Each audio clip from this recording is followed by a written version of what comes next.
Josh is out. Josh is out because he's too cheap to go buy a computer. He thinks he can fix his own. Come on, man. Come on, man. Now I know where he's at. Josh is up in fucking Portland thinking he can get a new computer for free.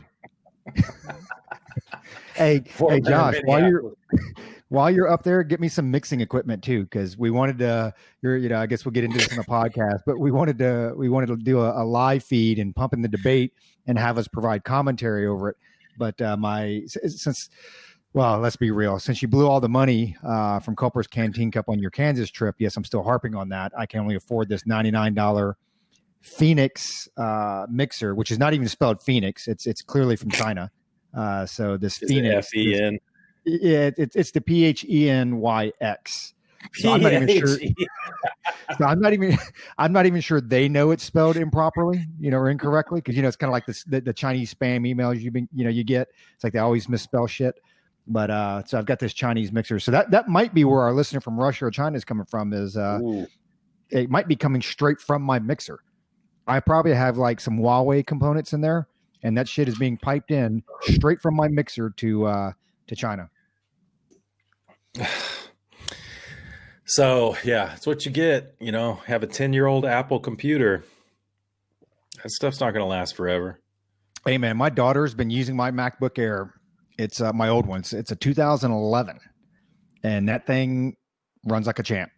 Now granted, she's not doing like video processing, and it's like, hey, she checks emails and does a couple Word documents or whatever. So like it's overly intensive, and even her emails she gets on her phone, but she's that thing's still running like a champ, which is actually pretty funny because the other day, she's 21 now and she graduates in December. So a lot of things run out in December. Cause I think her healthcare right is only good while she's in college or whatever. And she got a letter, retired military. She got a letter and it's been sitting up on the counter for about 3 days. I'm like, hey babe, like I get that your generation is not into like physical snail mail, but there are a couple of things that you want to open up. You want to open up things from the bank. You want to open up anything from the IRS, and you want to open up anything from your health provider, / insurance, because it'll be hey, your shit's terminated in 5 days if you don't respond or whatever, which we had happen earlier this year because she's in school. So we have to go through every several months and revalidate her stuff or whatever. And they sent a letter and she just never opened it up. And they're like, hey, come 31 May at midnight, you no longer have health insurance. So then, of course, the deal. You spend the next 3 months fighting to get her back on insurance because of the bureaucracy and all that other crap. Kids, man. Kids.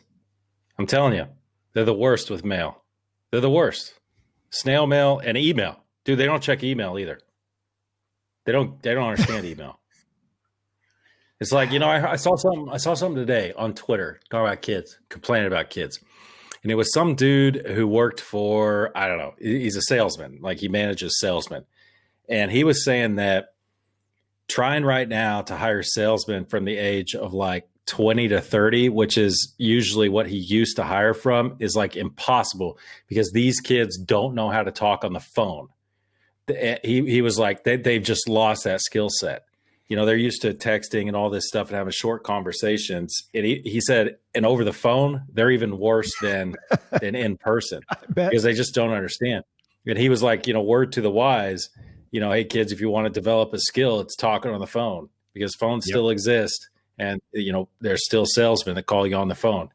So, I mean, think about it, man. These kids, they don't know how to talk, man, especially on the phone. I mean, I used to spend back in middle school, a little bit in high school, I'd spend 3 or 4 hours on the phone trying to woo some young ladies, man. Yeah, play up. Tactics, man. Sales tactics. Heck we had phone skills back then. You had to, man. That was before Star 69 came around. No, and you're absolutely right. So my son, who's 18, just quit his job. He gave a 2-week notice. He used to work at Red Lobster. He's a takeout guy, and yeah, it's Langosta Roja. It's slave labor, man, and the industry. So it's it was a little rough going. He was there for a couple years, put in his time, and finally he's like, that's it. I'm done with this thing or whatever. And he's like, Dad, and he's going to college. He's a full-time college student. He's like, Dad, what do you think about me learning a trade? I'm like, absolutely. I'm saying, I don't care any trade. I'm like, any outside of just making decent money right now, whatever. So that's going to help you out in life, because and we all know this, as you get older, you're a homeowner or whatever, if you don't know how to fix what goes wrong, you're paying somebody else to do it. Oh, yeah. So I'm like, I don't care if it's being a plumber, if it's an electrician, or, whatever. You want to learn to weld? Well, I could really care less. We'll support it. Go do it, whatever. So he's been going back and forth now with this electrical company for, I guess, 3 weeks. And long story short, he's missed some communications because like everything's been on, well, first it was email. He doesn't check email. So I'm like, hey, dude, you might want to check your email, because I mean, most people just do phone calls, but maybe they shoot you an email, especially out here this time of year. They get up early in the morning and they just fire off the email, whatever. But it's like, so now he's into texting this guy back and forth. And I'm like, Caleb, look, man, make the phone call. Like, these guys aren't on Snapchat trying to hire you. That's just it. But you're right. It's like, well, Snapchat is that's my comms. It's like, okay, that's great, but the business world doesn't operate on Snapchat. Hey, let me check my filter out real quick and send you my little emoji or whatever. So he was supposed to get up this morning at 5. I kind of think the guy's screwing with him. Somebody have to go down there and punch him in his nuts. But he was supposed to go down there and meet him at 5:30 this morning at the site. And he's like, well, that's early. But again, the deal out here. So for those that don't know, out here in Arizona, hot as balls. And during this time of year, electricians only work from like 5:30 to noon or whatever, because it's just too hot, right? Yeah. Unless you're working inside the house, not in the attic. So I said, well, he's probably getting ready to go out on a job site. It's not like these electrical companies have HR folks that hang out and take these phone calls.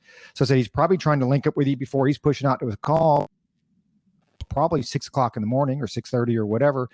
But of course, the guy says text him or call him first thing in the morning. So my son asked me, what should I do?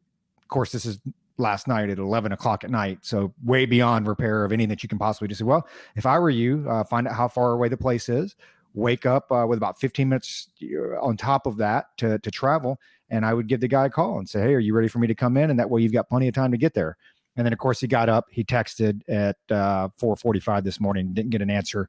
And, ended up calling today and sleeping in. So like, all right. So you see how well that worked out, I just forwarded Josh an email from my junk mail folder. And the title of the email is, scroll up, introducing from the Microsoft store, introducing Surface Laptop Go and Surface Pro X. And it's got all the advertisements, and I forwarded it to him and I said, FYSA, bitch. Dude, gotta get a computer. You know what? I feel sorry for him, because one, when your computer takes a dump, it sucks, and you're going to be into it for like $1,400 for the next thing that you buy. So it's just a big pain in the ass. And you know what? He better not. Hopefully, his wife doesn't watch the YouTube part, but he better not mention anything to his wife, like slam the computer closed to go put it back on the kitchen counter. It's like, babe, your computer sucks, and then she's going to be like, well, if it sucks so bad, I'm going to need a new one too. And his kids he got probably 5 computers in the house, at least one of which isn't functioning, which is his. But I have to be careful with my wife. She's happy with her phone, but every once in a while she sees me with a computer and she's like, man, I may need one of those. Mine's getting a little old. Yeah. And I'm pretty good with my stuff. I take care of it. I got the little OtterBox case and this and that. And what was weird was a couple of weeks ago, the screen popped off my phone, and because the battery overheated and expanded or whatever. It's like, wow, that's like, I was looking at the internal guts. So I ended up going down there and having to buy a new phone or whatever. And then now my wife and I had the same phone. And then magically, like 4 days later, my wife, who uses no protector, screen, anything, that's why we have to have Apple Care, like the back corner is just all gone on the back of it. It's just destroyed. It's like, what the hell happened there? Oh, I don't know. And it doesn't work all of a sudden. It's like, all right, we can go get you a new phone. It's good. But I think she's trying to hold out for the new iPhone 12. So it's all right. When does that come out? I think it got delayed because of all the COVID stuff, man. I think they were supposed to come out earlier, but I think they've had some production issues or whatever. So she might just be using it as an excuse not to talk to me on the phone, which is understandable to an extent. All right. So you're introing, right? Sure. I'm being voluntold to intro. Well, I mean, I can, but that's fine. Yours are always better. All right. Are they? We both say the same thing, dickbag. Mute my shit. I'm I'm going to have to be on my toes on this one. Here, let me load up my ice and squish it around some before we start. Make sure you shake it up a little bit, like the little, what do they call the little shakers? You know, it's like, what are you doing? I'm making me a margarita or whatever. Hey, why don't you go ahead and cut that blender on back there too, so we can completely drown out all the noise. I can't believe how sensitive those condenser mics are. I mean, dude, you pick up everything, but I don't hear it on the recording. It's only when I go through to edit. I'm like, I can literally hear him clicking keys. Or look, like man, when my wife walks in the house, I can literally hear the door shut. I don't know. Like, okay, so I know I'm all over Tim Pool's nuts and everything, and that's good. But that every day, he doesn't edit much because he uploads like he's live half the time, and the other half he uploads like an hour after he records. And not only is he on the ball, he doesn't have a script, but it sounds immaculate. You can't hear nothing. And I don't know how he does it, but that's the equipment. He probably has like a $40,000 setup or something, you know? So he's what we call in the industry a professional. So he's got himself, it's a lot easier. And then, like he said, he's probably got the $40,000 setup. And he is like, ladies and gentlemen out there, listeners that think that we curse, we curse a lot, we do, and you get the edited version of how much we curse. So that's how bad it is. Versus he's got that podcasting video cast. Okay, I know what I can say, can't say, and you can eliminate a lot of the editing. Which with us, it's pretty bad. Some worse than others. So with that.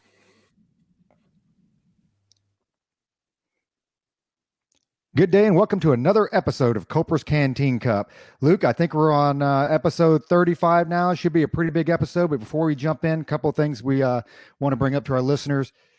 One, if you haven't been out there to buy the book, what's the book name, Luke? Your book. Foo Bars, Tarfoos, and Other Sordid Tales. Please go out there and buy the book. I think it's like $11 or $13 or what have you. They're giving all the proceeds to All Secure Foundation. Especially Christmas is rolling around. Great time for a Christmas gift. It's a great time for a Thanksgiving gift. Veterans Day is coming up. It's a great Veterans Day gift. So, we've had a lot of folks out there purchase the book. We encourage you to share it with other folks that you know that might get some value out of it, and just know that 100% of those proceeds go to a fantastic cause. We also want to thank Carlton Zeus, as always, for letting us use his music. We're still around. He's still around. I think we've probably shuffled him at least 2 new listeners since the inception of this show, like 6 months ago. So thank us for that, Carlton. I'll expect the fruitcake and the Christmas card. But check him out on Apple Music and www.carltonzeus.com. More importantly, you'll notice that you're only going to hear 2 of us today. And those that are on the YouTube watching the freemium stuff that we're eventually going to charge you for is premium. So I got to figure out on this freemium thing, like how do we do the trial to where we say like the 1 week is free, and then I just want to charge you like $9.99 a month and you just don't even know about it. So we got to figure that out for the premium. It'll be at least 6 months before anybody figures out they're paying for this shit and then come back and say they want a refund, and we'll just close shop. But you're going to find out there's only 2 of us out here today. Josh's laptop broke down. It took a massive dump, and so he's now in Portland trying to get a free MacBook and get us some audio equipment and mixers and all that other good stuff. So hopefully by next episode, I don't know, round trip plane ticket up there and back should be about 3-4 days. So hopefully by the next episode or recording next week, he'll be back. So this week, I think we know what the topic is. At first, so we had the live debate, and thank you for those that tuned in. We did our first, and it actually sucked. We did our first Facebook Live thing, which I've never done individually. I've got a lot of buddies that do it, and there's, some of those folks are pretty photogenic. I think with us, maybe we just see our ugly faces enough. We're like, I don't really want to see myself on there. Nobody's going to want to see us.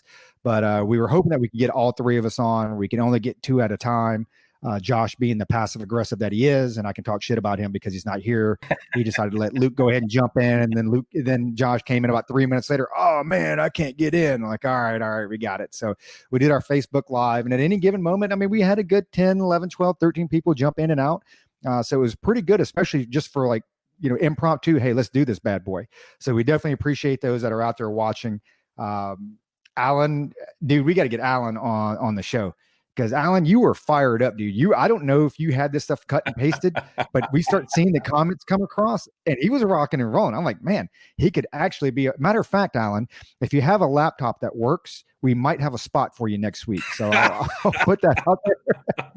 just DM us on our it's DM, right? Yeah, DM me on my Twitter or whatever the message thing is or whatever. But we definitely appreciate everybody that went in and participated, threw some comments out there, and hopefully one day, if Luke ever gets off his ass and we get this thing set up and have some money or can throw some money into it, because contrary to popular belief, I am a big fan of utilizing the loopholes in the tax structure.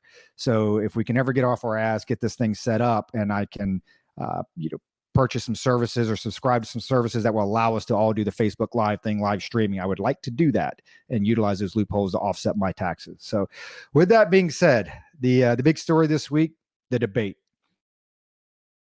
Man, I don't know if you watched the debate, as far as the listeners out there. I don't know if you watched it, how many people watched it, what have you. I heard the ratings were pretty good for it. I mean, I think Fox News said they had like over 18 million viewers, which, I mean, I don't know if that's good or bad. I guess it's good. Yeah. They ran an ad on it, so I'm assuming that it's pretty good, which was more than the other networks, but it was on Fox Network, so it makes sense to me. But Luke, I don't know if you have to give an actual rundown. We're 2 days beyond it now, so most people have probably seen a lot of the pundits. A lot of people have seen a lot of the clips or whatever. But what's your thoughts, man? What's your overarching thoughts about the debates, how they went, and some of the fallout?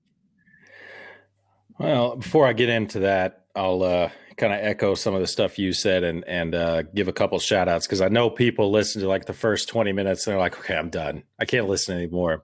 So I gotta get my hits in now. I've got my new trademark thing. I saw Roger has a nice bald head. For those of you watching YouTube, Roger has this nice bald head. There's not a sheen or anything. But me, I got this like wicked widow's peak, and I noticed I got some negative feedback on the YouTube about, hey, Luke, your head's kind of blinding us. So I'm going to start wearing hats during the podcast. I don't usually wear hats, but so I'm wearing a hat. So check it out on YouTube. But the book, I want to talk about the book real quick. Like Roger said, the way the royalties work, it doesn't go into the bank account right away. So Josh and I, our goal was, let's just try to get $1,000 for him. And that's a lot of sales for a book that's only $12. I mean, we get a very small portion of that. And so far we're up around, I don't know, maybe $1,100, and $1,000 of that actually came into my, my business account for under my pseudonym. So probably within the next couple of weeks, we're going to be able to get $1,000 to the All Secure Foundation, which is, it's nothing to sneeze at. I mean, that's a lot. And we really appreciate everyone who bought the book, and we encourage you to keep going, because Josh and I are going to keep donating all that money to All Secure. And I give a shout out real quick to Leslie's brother, who's out in Troy, Michigan with his crew. I heard he's been binge listening the show with all of his crew that work the utilities up there and keep everything running. So we really appreciate you guys listening. Thanks a lot. No, Troy, Michigan. Either way, hey, don't drink the water, and I hope you're carrying. Just saying. And one final thing. So we got another Battle of the Bulge going on here. And I'm going to call him out. It's old Scott. Scott's a good friend of the show. And he is dedicated himself to lose 20 pounds within the next 90 days. Personally, I think he'll lose more than that. Wow. He sent me a picture of him weighing in on the scale. Now, Scott is like 6'7", 6'8". He's a big boy. He carries the weight well, but he'll drop that if he takes a he dump. knows he needs to lose a little bit. God, dude. Okay, so he sent me a picture of the scale. I know I'm calling him out on, on public podcast here. He weighed in, he tipped the scales at 330 pounds. So I'm guessing that Scott's going to lose at least 30 pounds in the next 90 days, because I know Scott, and dude, that guy can buckle down. So Scott, good luck to you. You lose that percentage of body weight equal or greater than Josh and I, and I'm going to send you some swag on me. Hey, and public shaming is a great motivator. So it's a good thing. Yeah, it's a fantastic motivator. So we'll continue to call you out every week. And if you could not beat my ass, that would be greatly appreciated. Dude, he's a big guy. Good Lord. But he's tough too. But he does need to lose some weight. We all know that. So the debates. Yeah, I watched the debate. I would like to say it didn't turn out well. How do I say it? It's like I was expecting more out of it. I had the emotional reaction. It's the same as when I walk out from a movie, and Titus knows what I'm talking about here. I walk out of a movie and I'll say, that was the greatest thing I've ever seen in my life. And then 2 weeks later, I'm like, yeah, it was kind of bad. And vice versa. I'll walk out. I walked out of Fight Club, the movie Fight Club. I walked out of that movie going, that was kind of a pretentious piece of garbage. Now it's in my top 10 favorite films of all time. So when I got done watching the debate, I was like, boy, I really don't know what to think about this. I know that rubbed a lot of people the wrong way. And immediately when you watch a debate like that, or any debate, you're like, who won, who lost? Who won, who lost? And, I was getting text messages other than the feed that we ran on the Culper's Canteen Cup Facebook page. I was getting all kinds of messages from friends, families saying, what do you think? They were saying, I had to shut it off. I couldn't stand it, so on and so forth. And I attributed all that to, at first, I attributed all of it to Trump interrupting. And just the feeling I got as the debate went on, I just didn't have a good feeling about it. And I was like, well, if Trump didn't win, because I'm a Trump guy, I'll say it, I'm a Trump guy. If Trump didn't win, I guess that means Joe Biden won. And then the next morning I'm thinking about it. I'm like, well, did Joe Biden really win that? And we're gonna dissect this more in this podcast. And Roger and I are probably going to be tennis here, flipping it back and forth. But I'm going to kick it to Roger at this point. I'm going to say that the debate wasn't what I expected. And as I dissected it more, I found more and more problems just with everything that not only translated to the debate itself, but to society as a whole. And I've got a lot to say about this, actually. And I don't want to say it all now because, I'm trying to keep y'all's attention. But, I don't know where to begin on this one, Roger. Should we go through the questions first or your overall feeling on it? Who you think won or lost? I mean, it's on you, man. I'll kick it to you at this point, and we'll just kind of roll with it. Well, I think there's three major stories to this. So the first thing is overarching.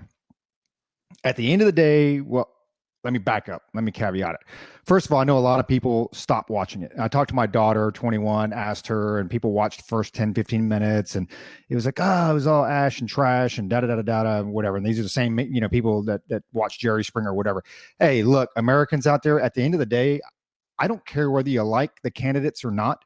I don't care if you like the format or not. I don't care if you disagreed with how it was done. Those are your two candidates, and one of the two are going to be elected.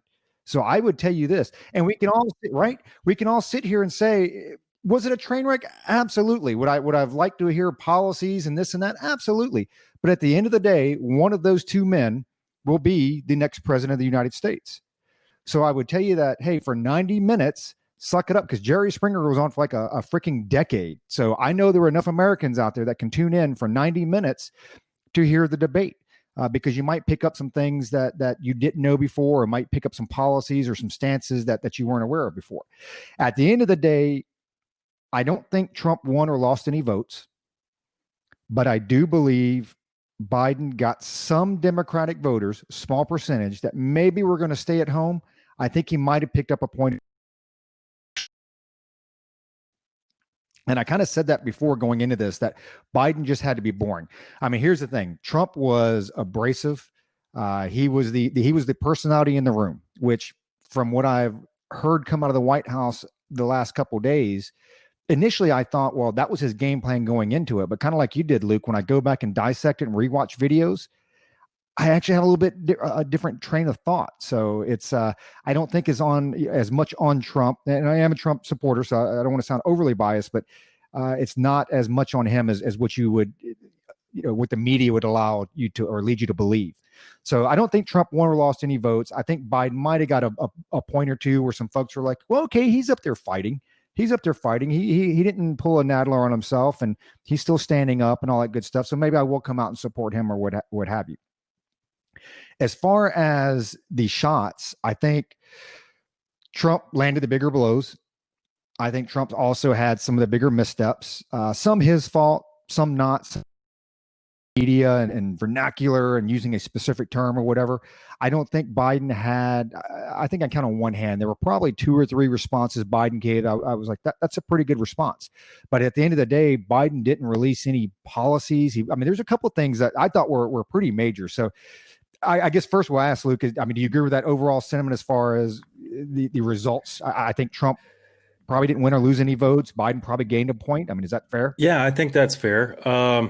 I think that's fair to say. It remains to be seen. I heard a commentator, or you probably read it, where a commentator said something similar to you. He didn't think that Trump gained any votes, but he said he didn't think that Biden did either. What this guy was trying to say was it was such a disaster. It was so poor that it might actually encourage some people who are fence sitters who wouldn't normally get out and vote. And they're like, yeah, I don't know. I don't like either of these guys. He said it might encourage, people not to vote at all. It might affect, voter turnout, which could, really sway. I think that would actually take away from Biden probably. But yes, absolutely. I don't know. I thought that was a good point, that it was such a disaster that people just turned it off and said, like, I'm done. I don't even want to think about politics anymore. I'm too busy worried about COVID and paying the bills and the tenants that I have that aren't paying rent, all that, whatever. I think a lot of people just were not inspired by that debate. I do think that a lot of Trump supporters, and I am not one of these Trump supporters per se so much. It's a little bit more nuanced, but, look at how he performed in some of the other debates in 2016, in the lead up to that. He was kind of doing the same thing, but now he's center stage, so he's interrupting a lot more. And this guy, Trump, I'm not gonna say he's I am gonna say it. He's a bully, and he is not gonna let a statement he does not agree with stand. So of course he's going to interrupt. And okay, so now I'm going to bring up some of Josh's points. That leads me to some of Josh's points, and I've written a few of them down. Is he one of our listeners? Hey, shout out to Josh out there listening to us. So one of Josh's things, and I can't say I disagree with him on this completely, but one of Josh's points is Trump should have prepared more. And I can't say I completely disagree, because there were some stories going around. And hours before the debate, Josh was like, there's stories going around. Trump only prepared for 2 hours. Maybe I'm sure that's true, because I'm sure Trump went out there and thought he could wing it. But in the heat of the moment, he probably got carried away. It's like the first time they came face to face. And it's like, Muhammad Ali versus Joe Frazier, man. It was, and he just didn't have it all together. So the preparation, I think, might have affected Trump a little bit. He wasn't prepared to just be quiet. Let Joe Biden talk. And my wife kept saying that during the podcast. She goes, he needs to shut up about Trump. He needs to shut up. And I was like, what? She's like, every time he just needs to let him talk and people will see who he is. And I was like, yeah, that's a good point. Another one of Josh's points was he blew it. Trump blew the chance to really, just sock it to Biden, like left hook to the solar plexus, man. Just boom.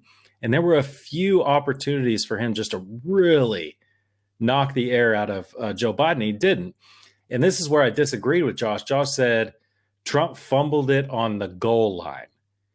And I was like, I think that if we're going to use a football analogy, I don't think he fumbled it on the goal line.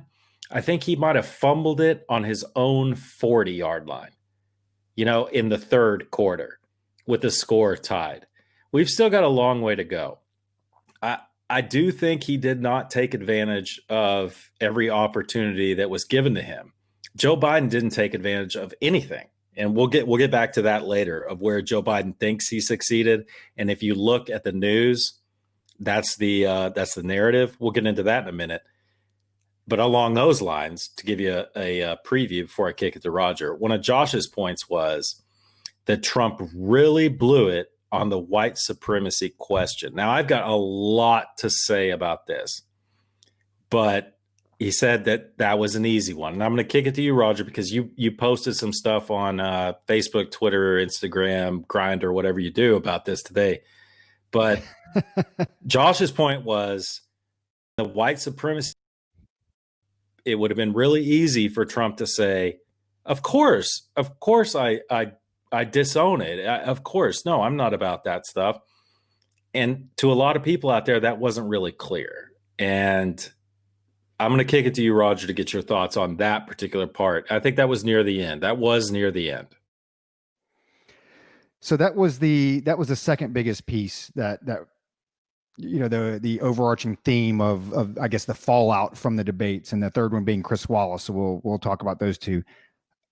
Talk about the racism thing. Let me read the exact quote on this thing, because, and I'll give you some insight and some of my thoughts on it. So here's from the transcript. Wallace says, "Are you willing tonight to condemn white supremacists and militia groups?"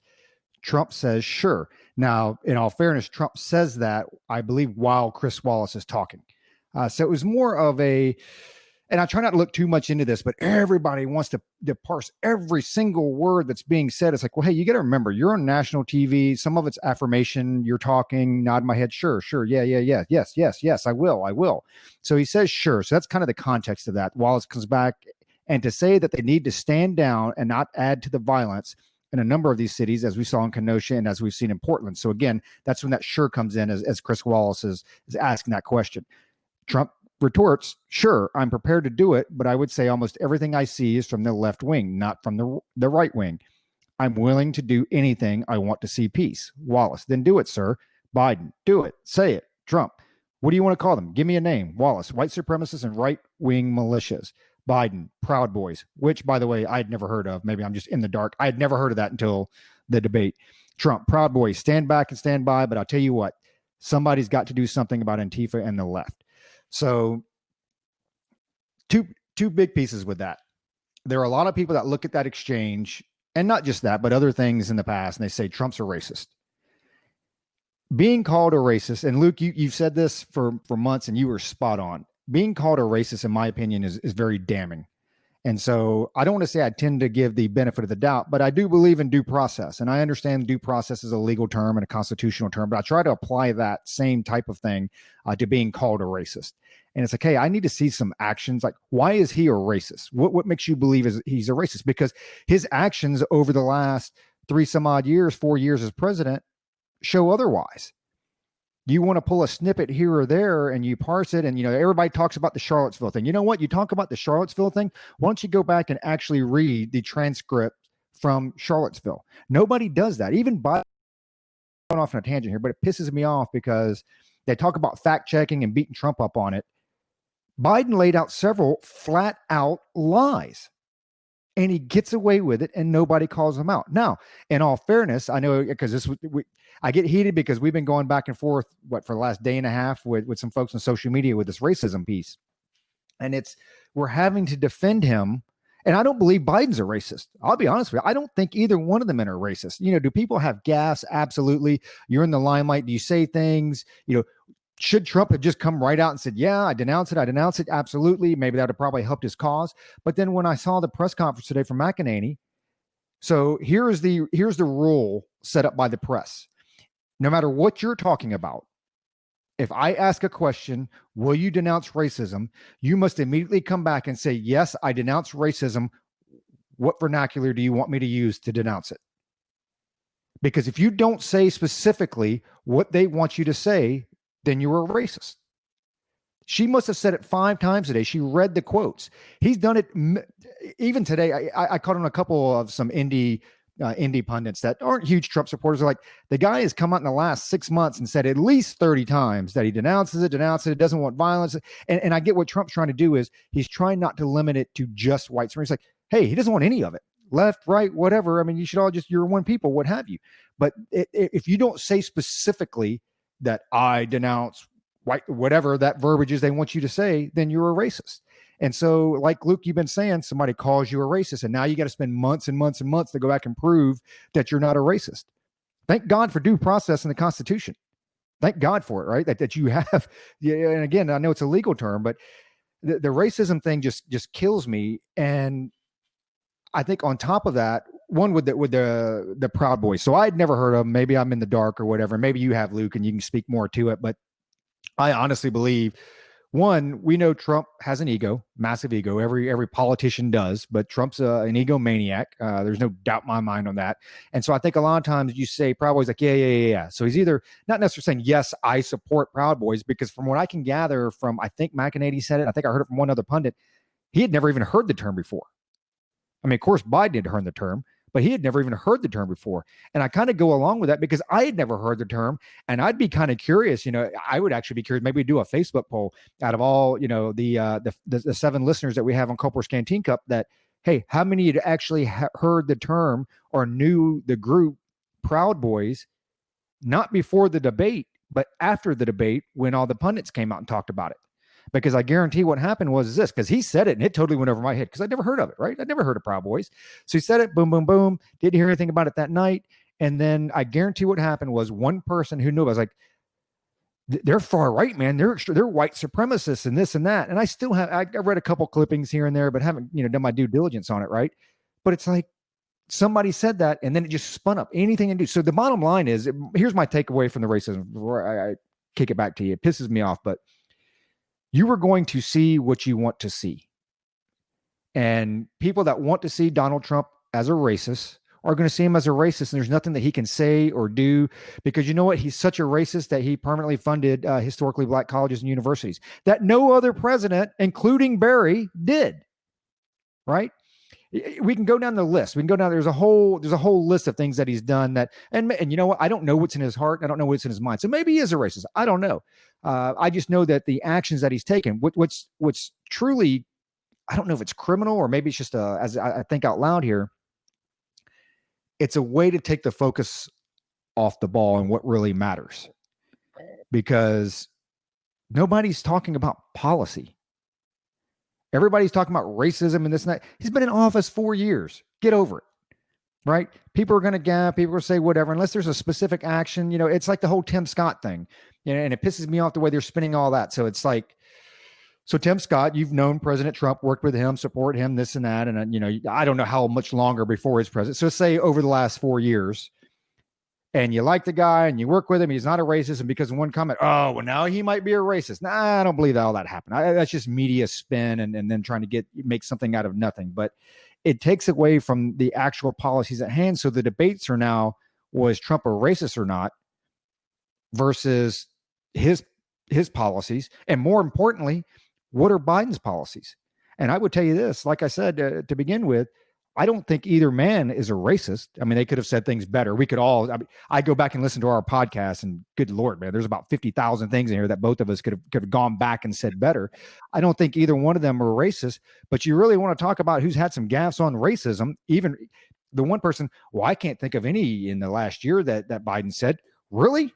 Then you clearly have not gone and done any gurgling, because I can pull about 5 off the top of my head. So anyway, let's just break down the racism piece. That's kind of my thought on it. Unfortunately, that was probably the biggest, and still is the biggest news coming out of the debate. Unfortunately, and it's not policy. So I don't know. What do you think? Yeah, that's it's good you bring that up, because if you look at social media, and this may be just the social media feeds I have, that's all anyone's talking about today.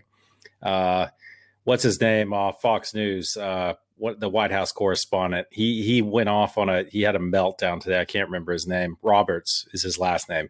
He had a meltdown, and he's, because he asked about, in the press briefing with McEnany, he asked about, will he denounce racism and stuff like that? And then right. He had a meltdown, with the blonde girl that we couldn't figure out the name of, that one clip that was so weird. You remember that?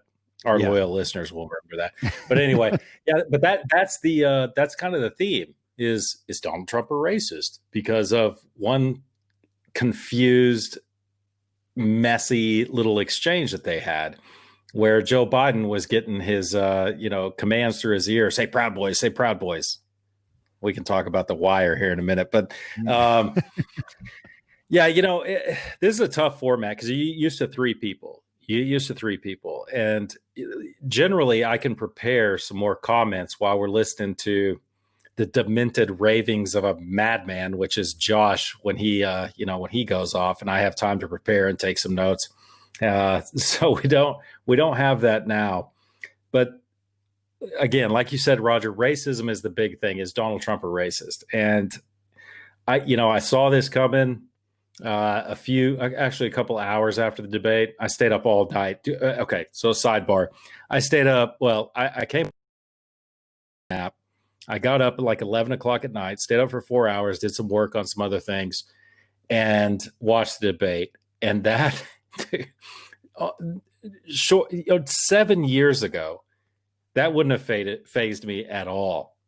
Now it's thrown me off, and I'm still thrown off to this day because, man, you mess with an old man's sleep schedule, there's no coming back from that. So our younger listeners out there, enjoy it while you can. So, yeah, the racism thing, I can't get over that. I think, Roger, you said it best. It's just a tough thing. The debate, we'll stay on the racism track. Why was it a train wreck? Why was the debate a train wreck? Why is everyone saying, Chris Wallace sucks and Fox News sucks because they put that hack on there who's a registered Democrat and all this stuff? I want to drill down to the base of what this is. Man, Chris Wallace, and journalists, I think we give them all way too much credit for being more intelligent than they actually are. I mean, these people are, if you look at how the general public reacts to journalists, Peter Jennings, Chris Wallace, name your big name journalist, Brett Baer. Although I do think Brett Baer is actually fairly intelligent. They're just not. And I'll tell you why. I'll give you 3 reasons why this debate was a train wreck and why people don't realize why it was a train wreck. Number one, the format sucked. The format was awful. 2 minutes for each candidate, plus a 2-minute, what was that, a free-for-all? A 2-minute to respond, a 2-minute, plus a free-for-all. I mean, that is just not, that does not work. For a policy-type debate to appeal to the American public for issues they really do care about that affect them from day to day, 2 minutes is not enough for either candidate. Well, I'll say 2 minutes is enough for Joe Biden not to completely step on his crank. But let's for Bill Clinton, let's bring back Bill Clinton. Let's pretend Bill Clinton is 60 years old, right? And he's participating in this debate. Is 120 seconds enough for him to communicate to the audience? Absolutely not. Ronald Reagan, is that enough? No. That format sucked. Number 2, the questions sucked. The questions were awful. I just tapped on something. Roger's probably going to have to edit that out later. It's all good. But the questions, the last one in particular, the questions were awful. And I wrote my daughter something. I'm actually going to read it to the audience because I was feeling especially verbose that night when she was texting me. But the third thing was the moderator. He was not prepared, and that is because the format sucked. I don't know why he agreed to that format. I don't know how he thought that was a good idea with the personality like Trump up on stage. It was just a bad format. It was not good. If you're going to try to do rapid fire with 2 minutes, you need to take it down to 1 minute. 1 minute. 1 minute, 1 minute. That way, somebody with a quick trigger like Trump can maybe hold it for 1 minute and say, wrong. He can say that but then he's got another minute. It was just a bad format. Man, Lincoln Douglas. Those of you go back to high school, remember the Lincoln Douglas debate format. Lincoln Douglas is a great format. This one was awful. So let's go back to the last, or one of the last questions. And, my daughter was saying it was just awful, poor control. And I said it was poorly framed questions, horrible format. And she said bad control. And I said, well, that's the format and the moderator. And she said it was just messy. And I said, we'll dissect it on the next podcast, which is what you all are listening to right now. I said, I believe this right now. I said, my biggest problem was the questions themselves.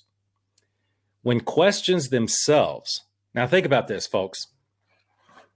In a debate, you're asking a question. And when you're asking a question, you're formulating premises. Okay. And premises are like parts of an argument. And okay, so I'll just keep reading. When questions themselves, my biggest problem was the questions themselves. When questions themselves conflate two separate things, the question is not cogent or sound. So if the question isn't sound itself, then you can't give a logical answer, right? So I continue. Because a question is basically proposing one or more premises. An answer is supposed to be a conclusion from those premises with another premise added. Okay? When the premises in the question are flawed, there can be no quick logical answer. Quick is the key word there. That's why liberals seem to do better in their arguments. They appeal quickly to emotion, while the conservative is still trying to unpack the flaws in the question itself, i.e., like Roger said, you're a racist. Well, wait. You're, the argument's going to be, well, Roger, you're just saying that because you're a racist. It's like, well, wait, the premises are flawed because I'm not a racist. Now I have to unpack why I'm not a racist, so I can't answer the original question. So I continue. There were at least 3 of these types of questions, and Trump is not good at thoroughly unpacking in 2 minutes. I think we can all agree on that. And I said that format was by design, and I believe that. I believe that the format was by design. The deck is stacked against not just Trump, against logical, conservative type arguments that, and liberal too, that are based in logic, not emotion. And I said the one that really burned me was the question that conflated critical race theory with racial sensitivity training. Those two things are not the same. So Chris Wallace asked about critical race theory and why the Trump administration got rid of that across the federal government. Now, critical race theory, in case y'all don't know, we covered this a bunch of episodes ago. You should really look into it. If you haven't looked into critical race theory, you really should. It is a flawed, racist, illogical set of beliefs that identify people and persons based on skin color, period. It is exactly the opposite of what the Reverend Dr. Martin Luther King Jr. envisioned. It is absolutely against everything. One of the tenets behind critical race theory is a good work ethic is a white thing. Now, those aren't the exact words, but that's one of the tenets. A good work ethic, showing up on time, logical thinking is a white thing. It's based on your skin color. And that is the most racist thing you can, that's the most racist thing you can say, period. I mean, it's awful. So anyway, Chris Wallace said, why did you eliminate that in racial sensitivity training based on critical race theory? So Trump said, well, it's a racist thing and it's bad and it teaches people to hate America. So Chris Wallace said, so tell us, sir, why did you eliminate racial sensitivity training? Stop. Hard stop. Those two are not the same thing. Racial sensitivity training is for idiots who have grown up around their own race, who have never had exposure to other races. Racial sensitivity training, I'm not a huge fan of it, but I do think it's necessary in certain circumstances. It's like, hey, let's break it all down. People are all the same. Skin color doesn't matter. Whatever. We can go down that road later. But critical race theory and racial sensitivity training are not the same thing. Those two things are not the same. But what Chris Wallace did was conflate them and make them exactly the same thing and make Trump denounce or give Trump a choice to denounce racial sensitivity training or nothing. And that absolutely was a horrible question. Now, Roger, I know I'm talking a lot right now, but let's go back to the Proud Boys, because I guarantee Joe Biden doesn't know what the Proud Boys are either. Somebody just told him that. That's hard. That's not hard to remember. Proud Boys. Okay, say Proud Boys. If white supremacy comes up, say Proud Boys. So Joe Biden said Proud Boys. Proud Boys was started by a guy named Gavin McInnes, who is now persona non grata on almost every single social media platform. Basically, Proud Boys is a backlash to the critical race theory type movement. It's be proud of who you are, be strong in who you are, stand up for your rights, your Second Amendment, your free speech, call things the way they are.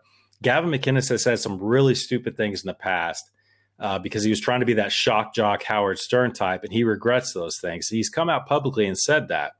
Now, here's a little known fact about Proud Boys that no one will bother to look up, is the actual leader of Proud Boys right now is not white. He's not a white guy. He's not. He has a Hispanic last name, but he's kind of like that Dominican. He's black. He's a black dude. And it's like Roger's looking it up right now. I can see him. It's just unbelievable. I mean, they actually, okay, so here's another news report. I haven't followed this up. I just saw it tonight that some of the leaders of the Black Lives Matter movement and Proud Boys are going to meet together in Salt Lake City or somewhere like that, and they're going to sign a joint resolution denouncing white supremacy. And it's like, I got to give Black Lives Matter credit on that one and the Proud Boys. It's like, okay, we want to distance ourselves from Antifa, right? We want to distance ourselves from this because we can see what's coming, right? I mean, but it doesn't even matter because the public has already made up their minds. It's Trump's a racist because he didn't say, "Oh, I denounce white terrorism," or whatever. I don't know. It's very difficult. I think the deck is absolutely stacked, not just against Trump. This isn't about Trump.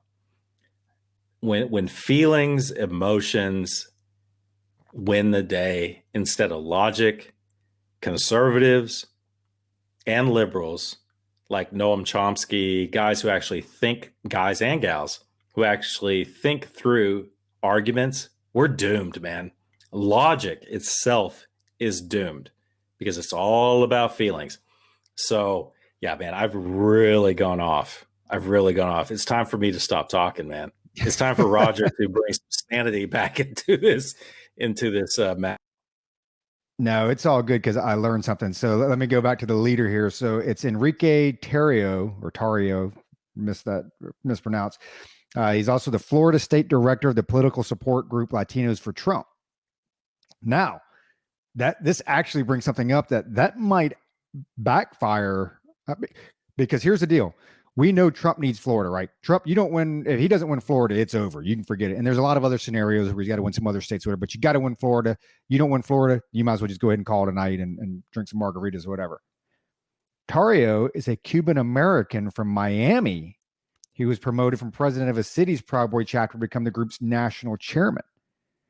So I just think out loud here, we've read lately in the last couple of weeks about the uptick in Cuban American support for President Trump, the uptick in Latino support. I'm kind of curious on. I don't have the answer for this. I don't know if you do. Maybe we have to have a minute with Mo again. We'll bring him back on because he's from Homestead or whatever in the heck, and ask him about the Proud Boys and say, hey, are they a prevalent group? Are they a household name down there? Because everybody, a lot of times you've got local names, local organizations that are known throughout the community, and maybe Proud Boys is fairly well known down there, and especially if you have a Latino who runs it. Probably not a white supremacist group. Now, that's my own opinion because I haven't done a whole lot of research on and Roger's a racist or whatever, but maybe that comes back to bite the Democrats in the butt in Florida, especially if there is enough of a following down there for that group. Back to Chris Wallace and the questions. So I stole a lot of this that I'm going to say, or I wouldn't say that. The questions themselves I stole from the Federalist because they've actually put out a pretty good article on it. But just the fact, I don't know. I blame Trump's campaign for this. I don't know who negotiates on President Trump's behalf during these, as far as the debates and the setup and the moderation and this and that. But I know this. Chris Wallace, registered Democrat, 20 years. The next guy who's getting ready to moderate from C-SPAN Steve Scully. He was an intern. Now everybody's like pooping on the word intern because it wasn't an intern. He was a constituent who worked on, his staff for, a month or 2 months or whatever during his college years. But Steve Scully was an intern for Biden. So one thing is this is a major fail in the Trump campaign. You can blame a lot of people, but there needs to be some better due diligence. We talk about due diligence all the time. Now back to the Chris Wallace thing. I want to believe that maybe Chris Wallace didn't know the difference between the two, and that when you talk about critical race theory and this and that, but I'm like, no, Chris Wallace is smarter than that. And it was done intentionally. It was done intentionally because he knows that he can conflate the two, and most people aren't tracking those type of issues, not to those finite details, right? So I actually have the question. So I got this from the Federalist, and they talk about, here are the 11 dumbest, most slanted questions asked by Chris Wallace.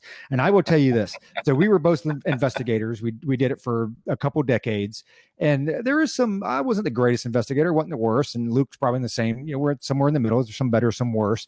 But there's some 101, like real basics, right? That you have and that you learn.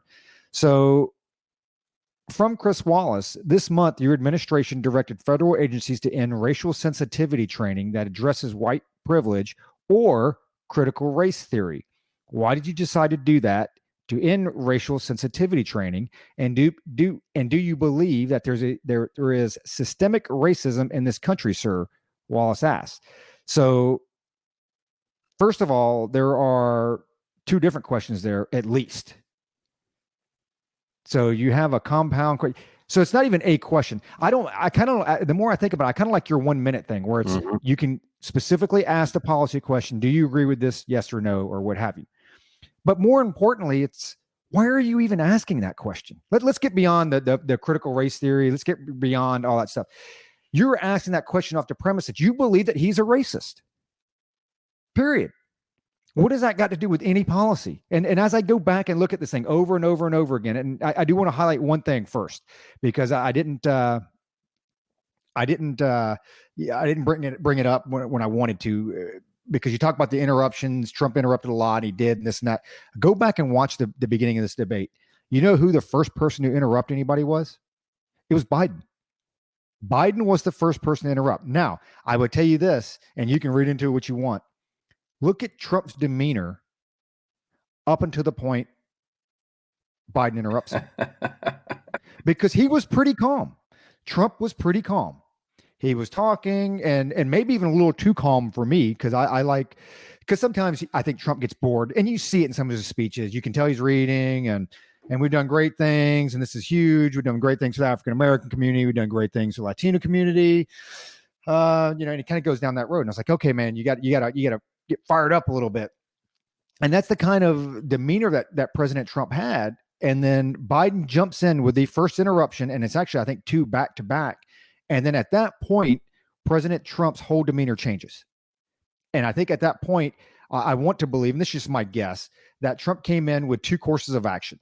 He's like, you know what, if this thing stays fairly civil and we are able to discuss policy and give answers back and forth, that I'll continue that route. Or if I get interrupted and Joe Biden tries to overtalk me or whatever, that we're going to blows. So I think at that point there, and you see the difference. Once that interruption happens, it's gloves off. It's like, okay, I see where this is going to go. So that's what I think. But just the racial sensitivity thing, I don't even understand why that's a question. One, you ask a compound question, so you can't provide one answer in 2 minutes, of course. And 2, you conflate critical race theory with, and it shouldn't really be racial sensitivity training. We had this thing back in the Army. Remember, it was called cultural sensitivity training, because when you went overseas, you had to learn certain things like, hey, if you're in Korea and you walk in somebody's house, you take your shoes off. If you're in the Middle East, you don't show your feet, your left hand, yada, yada, yada. And the crazy thing about it is that type of training that we had in the Army it came in with the assumption that everybody treated all humans equally, regardless of race. It's just that there are certain cultural norms that we don't have, that when you go overseas, that you need to show, display, or stop based off what we do, so that you don't offend somebody. And that's just the when you get to racial sensitivity training, when you get to critical race theory, it's all based on the premise that you're a racist. And I have a problem with that. I mean, that by itself, I have a problem with. But anyway, the question itself was camel piss. I could care less about the question. It's like, why are you even asking it? Dude, can you pause your train of thought for half a second, continue, because I know you're on a roll right now, but I have to interrupt you. Nope, go ahead. Knock yourself out. Okay, so we're trying to include Josh as much as we can, and Josh is going to flip. You keep speaking of this Josh guy, so maybe he can come on our Facebook page and throw some comments or something. So Josh said, I was telling him, first of all, to give Josh his due, whatever he deserves. Folks out there, go to Antifa.com, go to www.antifa.com and check out what comes up. Josh wanted to tell you all of that. So I said, we will, gave you some shout outs, trying to make some of your arguments. And Josh says, thanks. When Tim Scott wants you to clarify your comments, it's not good. And I said, what do you mean? And then, so I did a quick search while Roger was talking nonsense, because you guys know who says the most important stuff here. It's this guy right here who has two thumbs and says the most important stuff on Culper. Okay. So I it's Tim Scott. Oh, yeah. Okay. Senator out of South Carolina. I got it. So when Josh said, thanks, when Tim Scott wants you to clarify your comments, it's not good. And I said, oh, okay, now I see. And I said, whatever. And so Josh says, when your message is so effed up that even a member of your own party who you highlighted during the RNC wants you to clarify you're effed up. Okay. So things are going off the rails here with the racism thing. Okay, Roger, do you want to comment on that and continue down along the same line you were going? Because I am at a loss for words. I'm actually trying to look it up now. I pulled it up earlier, and I was going to go off of. I was going to go off and do some research on it, but I got caught up on my day job doing some other stuff. But from what I can find, so the website's been sold several times, and the domain that actually owned it was Namecheap, and coincidentally, I was actually involved in something fairly recently with that domain. That basically people buy this, or this company buys domains, they buy names, website names, and they sell them. And I think it was sold for like $14,000 or whatever. From what they show, it's not tied to Biden. But I mean, who knows? I mean, here's the thing. And you say not tied, you say not directly tied, which means that Biden himself did not go, or his immediate campaign. I don't think there's enough known about it yet as far as who actually owns it, who actually purchased it, because you can go and hide that stuff now. But when you look at the Antifa.com, and the reality is any surrogate of Biden's campaign could have bought it, any surrogate of Trump's campaign. So I try not to go too far down that road. Back to the racism thing and the questions. The first one, camel poop, thought it sucked. The second one, and these aren't in order, these are just the 11 questions they thought were dumb. But again, they talk about hey, there was no policy uncovered. Well, here's the second one. Will you condemn white supremacists? Okay, so we already discussed that, right? You go down that road. So what policy does that discuss? What economic policy does that discuss? What foreign policy does that discuss? And that's for either candidate, not just for President Trump, but for asking, former Vice President Biden that. It's like, what question does that, what policy question does that, allow him to answer? Another question, why are you holding big rallies? So one, that's obviously jaded a little bit. Huh? Why are you holding big rallies? I mean, the context behind it, and you know the intent behind it, and you know the tone behind it. Why are you holding big rallies? So right there, you're laying the groundwork that, well, you're wrong, but for holding big rallies. So why hold it? So again, what policy question is that? I mean, why are we even talking? I mean, that will come up anyway in the natural course of the COVID conversation, which is really the policy question, not holding big rallies. Do you believe there is an unequal system of justice for blacks? So again, what policy are you talking about? We're back on the racism thing again. Do you believe in climate change? Now, I did think that was a good question. And I thought that was one of Trump's stronger, I thought it was a good question. And I thought it was and Luke's holding up. He's either giving me two number ones or 2 minutes. You got 2 minutes to try to unpack that? I mean, you don't have to unpack it though. It was a very direct question. Do you believe in climate change? And it required a very direct answer that you could follow up with a 30-second, some commentary. And I thought that it was a very good question by Chris Wallace. I thought it was a very good Republican question. And the reason is the left just has you believe that we're going to burn coal until the sun runs out, and we're just going to continue firing this bad boy up, and we make the skies as dark as we can, right? Because we all just love breathing in that carbon. There is no middle ground there. That's what they believe, that you're just there to destroy the earth, period. And it gave, even though it was, 2 minutes, it gave Donald Trump the opportunity to say, yeah, I believe there is some climate change. I believe there is some man-made, impact to that, but not to the extent that you believe, or that's been put out there. And much like it's the same context, you have to frame it in the same context as everything else. When you look at COVID, there's a medical response to that, clearly. And medically, you can, whatever, we're not going to dive back into that crap, but there are responses to that. There's also an economic response to that. There's also a foreign policy response to that. And so it's the president's job to weigh all of those things and make the best decision for the American people in the country. So he goes, Mr. President, you said, I don't think the science knows. Over your 4 years, you pulled the U.S. out of the Paris Climate Accord. You've rolled back a number of Obama environmental records. What do you believe about the science of climate change, and what do you do in the next 4 years to confront it? And then he goes on and whatever. It just goes back, but sir, if you believe in the science of climate change, because what Trump said was, I do, and I'm paraphrasing, I do believe in climate change.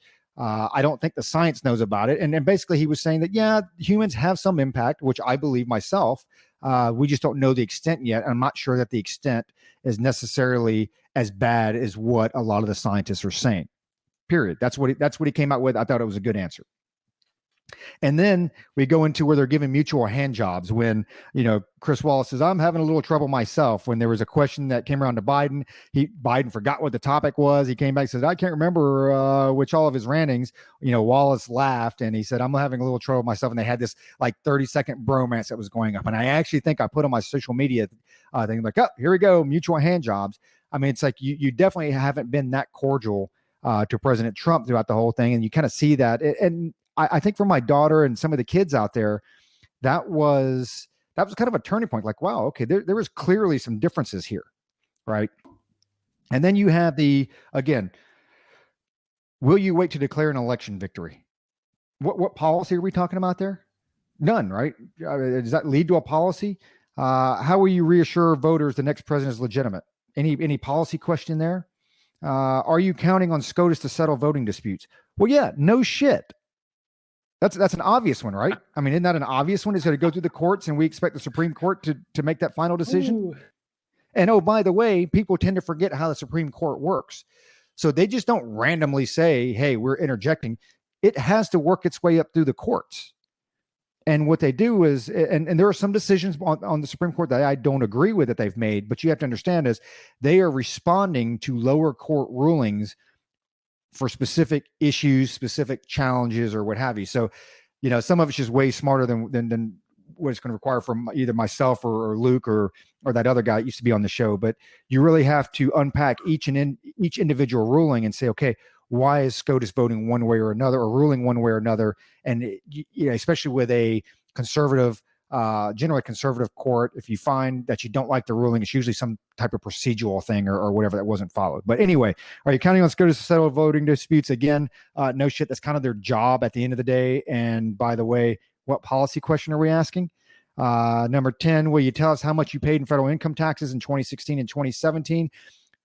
I don't even want to get off on that. We talked about this earlier before the show. I think it was before our YouTube stuff. I don't even want to get into that because it really pisses me off. And Josh, he said it best on his social media post that it is very clear that there are a lot of 1040EZ filers on here. And there's nothing against being a 1040EZ filer. I wish I was one. It would make life a lot easier. But if you don't understand the tax system, if you don't own your own business, you're not a part of a small business, there are a lot of different factors that go into your taxes, what you pay, what you don't pay, what's actually considered tax, this and that. So I would say you just have to be smart about it, as you get into the tax game.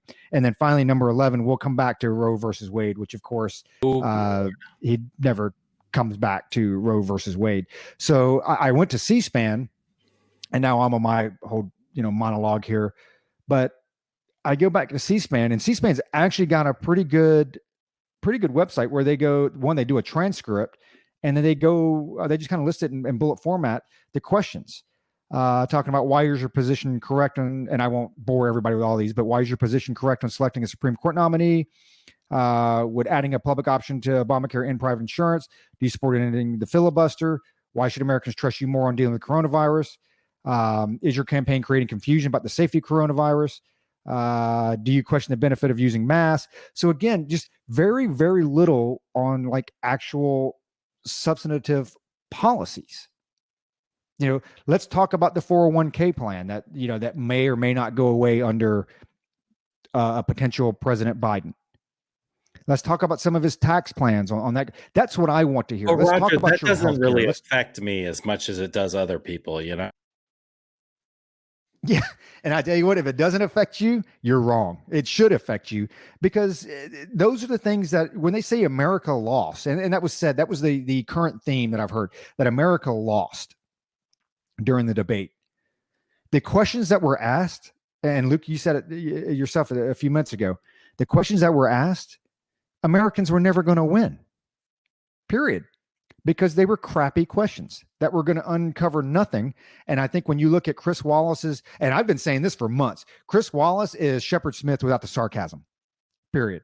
And I didn't even know he was a registered Democrat until 2 days ago. Somebody pointed it out. I read an article. I was like, oh, why he's a registered Democrat for 20 years, which I could care less. Overall, I like he's definitely not his father, but overall, he's got some pretty good journalism. But if you go back, I would say this, go back for our listeners out there and YouTube viewers, go back and pull up the transcript of these things. Go to cspan.com, and it's pretty simple. Click on debate, and it goes line by line by the questions.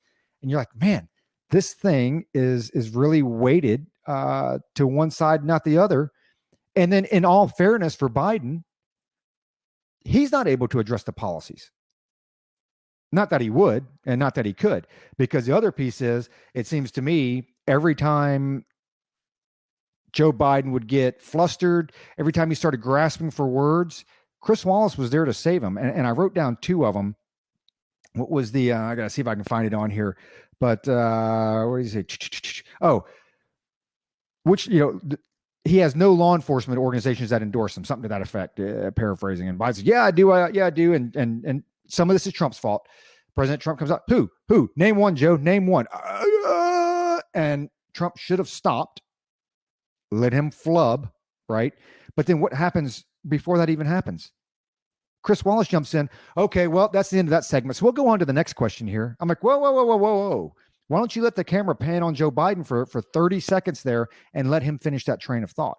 And that happens more than once. That happens several times. So the Chris Wallace thing, obviously not a fan of his debate performance or his moderation performance. The next moderators that come up again, and you can cover some more of that, but the guy was a former intern. I was like, that's a fail in the Trump campaign, man. If you haven't gone through and vetted these folks and conducted your due diligence on like these moderators. But here's the other thing, maybe it's a plan, because part of what brings out the Trump voters is I'm behind the eight ball. It's them against me. It's the whole system is corrupt. I'm here to drain the swamp. It fires up. You're the underdog, and it fires up the Trump voters, and they showed up to give him the victory in 2016. And when you look at some of his answers and some of his responses, and some of it you attribute, and this is both candidates, some of you attribute to the fact that, again, national TV, you're up there, spotlights, this and that, not everything's going to be perfect. But for those who think President Trump is a racist, or the Democrats, you're not going to convince one of those people to come to your side, period. And part of that goes back to that old, you got to pick which battles you're going to fight, because you can't die on every single hill. And so you can't die trying to pull Democrat votes over. That's not going to happen. All you can do is really strengthen your base and try to pull some of those people from the middle to your side that might lean a little bit towards your train of thought. The next piece, I kind of want to throw it to you here. And this was pretty good. My wife called this, and I think I said it on the Facebook Live video, and it was pretty good. Unfortunately, it got shut down by Wallace again, and this is the second big one. Hunter Biden. Hunter Biden was brought up, and we've done an episode on this ad nauseum, so I'm not going to go back and go through this whole spiel with this. But here's my opinion on this before I throw it to you. I have no problems going after Hunter Biden, because it is my opinion that he has some level of influence with his father. I think that is a very objective opinion to have, that Hunter Biden is going to have some influence with his father, period. And I think, if you go back, Yeah, as an advisor or whatever. And if you go back to our last couple episodes, he's had a lot of influence with his father. Now, on the same token, the other side of the coin, rather, I think it's fair to go after the Trump kids. Ivanka, senior advisor to President Trump. I agree. Right? Now, she may not be able to sway his decision one way or another directly, but indirectly, she controls the information that he sees. Does that indirectly sway what his decision is going to be? Absolutely. Right? Absolutely. It's like your kids come and tell you what happened to the broken vase or the clock or whatever. They're going to give you one part of the story that makes them say, oh, I didn't do this. Clearly, the dog did it. What's the difference between the Trump kids right now who are involved in everything and Hunter Biden? What Hunter Biden did was illegal. Well, other than that, is that those kids are under constant media scrutiny, whereas Hunter Biden was not. I mean, am I right? No, absolutely. I mean, the camera's on them all the time, and it's actually pretty amazing to me that you don't see more dirt come out on the Trump family because of all the media coverage. So it gets to Hunter Biden, which I think is fair game. I think it's fair game for now. If you've got a family member that is not political, not partaking in any part of your campaign, not partaking in any part of your office, I think that's off limits for family members. That's just my personal opinion. But if your kid is an advisor, if your kid has had dealings in foreign governments, because we talk about security clearances and that, it obviously has a huge impact, can have a huge impact on your ability to hold a security clearance. At that point, I think it's all fair game. And it was very clear to Chris Wallace that, nope, we're not going down that road. So instead, I'm going to go back to saying you're a racist or prove that you're not a racist because we're not talking about Hunter Biden.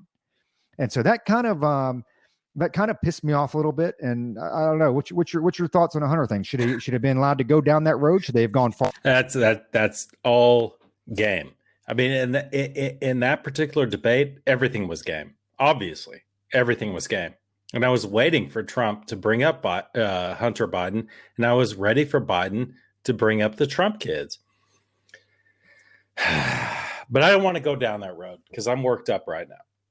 I'm worked up because Josh is sitting here sending texts. I really wish he was on, because this would probably be, if Josh was on, it had a computer that was worth a damn. This might be the most interesting podcast we've ever done, because Josh is sending me messages, and Roger, that was real smooth, bro. That was real smooth. Glossing over that Tim Scott thing. That was smooth, man. You just like, man, that was sweet. You put it in your back pocket and everybody forgot about it. The Hunter Biden thing was game, as were the Trump children. The Trump children are under intense media scrutiny, except for maybe Barron Trump and Tiffany Trump. They're not under media scrutiny because they have nothing to do with the campaign, nothing to do with his administration, I should say. Kind of like the Bush daughters. There was a story about the Bush daughters going crazy in Austin. You remember that? It's like nobody really gave a shit because they're like, hey, they're college kids. What are they supposed to do? But Ivana, Donald Jr., Eric, I mean, those three are under the freaking spotlight, man. They are. The media is scrutinizing every move they make. Whereas with Hunter Biden, that was not the case. And he, got a job because his dad was the vice president. And if anybody can't see through that, I'm about to go on the Josh rant. You're a freaking moron, man. You're a moron. If you can't see this moron, this idiot who has no self-control, made millions of dollars because his dad was the vice president, you're a freaking moron. And I don't want to hear anything out of you. If you'll just sit there and admit, yep, Hunter Biden, he made a lot of money because his dad's the vice president, I'm okay with that. I'll be like, okay, cool. I'll leave you alone on that. But don't say that did not happen, because it did. Hunter Biden is a freaking moron. Look at his track record. The guy is a freaking idiot. So I don't want to hear about it. I don't want to hear about Hunter Biden. And you want to compare him to the Trump kids and talk about Beau Biden and all this stuff and the Delaware medal he won and the Bronze Star and all that stuff. Whatever. I'm talking about Beau. I admire Beau, I guess. I don't know much about him. But when someone brings up Hunter Biden, don't bring up Beau Biden. I don't care. They're two different sons. One's gone, God rest his soul. One is still here and obviously benefited because his dad was in public office. So let's talk about what Roger glossed over there for a second. I wish I could take Josh's side on this so I get Roger all worked up. Tim Scott. I hope you're looking up Tim Scott right now, Roger. Tim Scott came out, or not obviously, but according to Josh, Tim Scott came out and said Trump's got to clarify his comments during the debate. Tim Scott is a black senator from South Carolina, supposedly a big Trump supporter. Trump highlighted him in the RNC, the convention. And now Tim Scott is saying, well, you know what? After that debate, you're going to have to clarify your beliefs, Donald Trump, on white supremacy and how you feel about it. And, Josh is like, Josh is, and Josh and I were going back and forth on the messenger while Roger was talking about stuff y'all don't care about. Josh and I were going back. Sorry, buddy. Josh and I were going back and forth. And I'm like, dude, do you not see what's going on? And Josh is like, what, you mad at me because Trump didn't prepare? And I'm like, I got to give you that, Josh. I got to give you that. Maybe Trump didn't prepare as well as he should have, and he should have answered better. But don't you see what's going on here?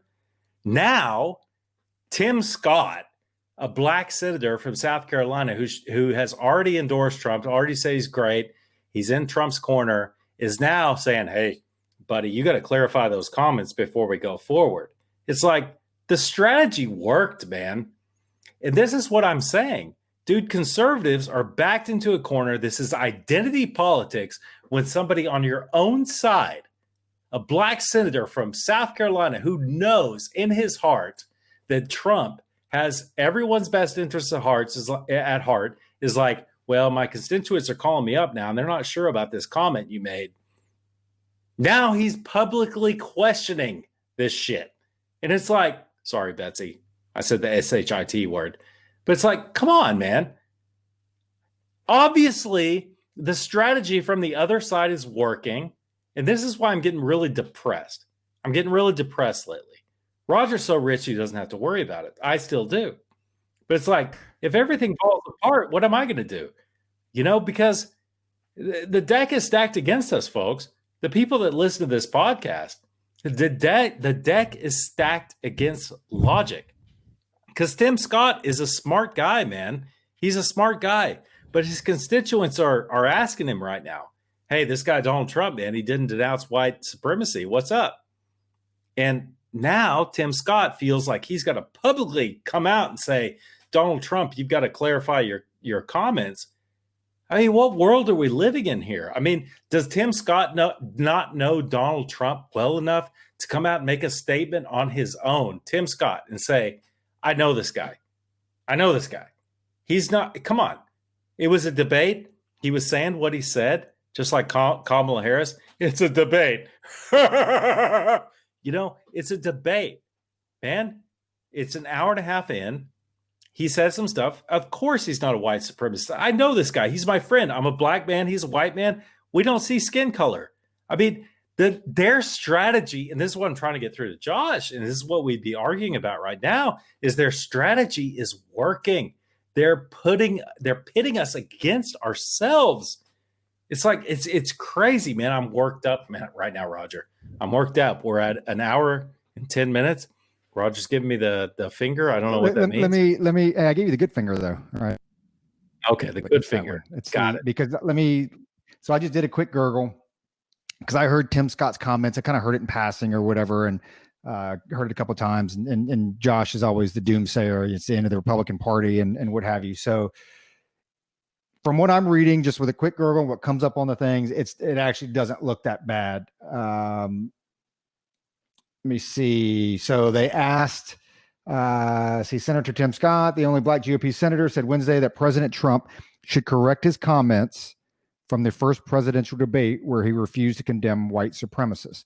And again, you can kind of see the lead into that question or that comment, right? So I'm not sure that that's actually what happened, but again, that's how they spin the news. So if you didn't actually watch the debate, and if you don't pick apart the words, and if you get lost in all the sauce versus looking at each and every question that's asked, you already say, what do you mean he refused to condemn white supremacists? That's not exactly how that played out. And I think we just read all that.